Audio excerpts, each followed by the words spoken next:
Children's day అంటే చిన్నారుల నవ్వులు మోగాల్సిన రోజు, వాళ్ళ ఆటలు కళలు భవిష్యత్తు జరుపుకునే రోజు. కానీ మన రాష్ట్రంలో కొన్ని నిజాలు వినగానే మనసు విరిగిపోతుంది, గుండె తరుక్కుపోతుంది. వరంగల్లో 9 నెలల వయసు గల బిడ్డను రేప్ చేసి హత్య చేసిన సంఘటన మనం చూడలేదా? సిద్దిపేటలో 3 ఏళ్ల బాలికను చాక్లెట్ ద్వారా ఆశ చూపి దాడి చేసిన సంఘటన మనం చూడలేదా?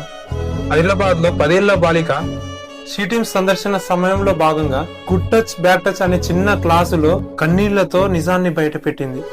నాంపల్లిలో ఒక స్కూల్ మెట్ల కింద 44 ఏళ్ల వ్యాన్ డ్రైవర్ ఒక 3 ఏళ్ల చిన్నారిని అత్యాచారం చేశాడు.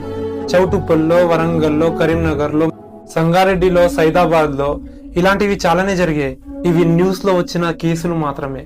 మనకు తెలియని సంఘటనలు మన ఇంటి ముందు, మన ఇంటి పక్కన చాలా జరుగుతున్నాయి. ఒక బాబాయ్ రూపంలో, ఒక తండ్రి రూపంలో, ఒక మామయ్య రూపంలో ఆడబిడ్డలపై వేధింపులు చెప్పుకోలేనివి. ఇవి మాత్రమే కాదు, ప్రతి సంవత్సరం 100ల పైగా చిన్నారులు ఇలాంటి నరకాన్ని ఎదుర్కొంటున్నారు. చిల్డ్రన్స్ డే జరుపుకుంటున్న ఈ రోజున మన చిన్నారులు నిజంగా సేఫ్ గా ఉన్నారా అనేది చూసుకోవాలి.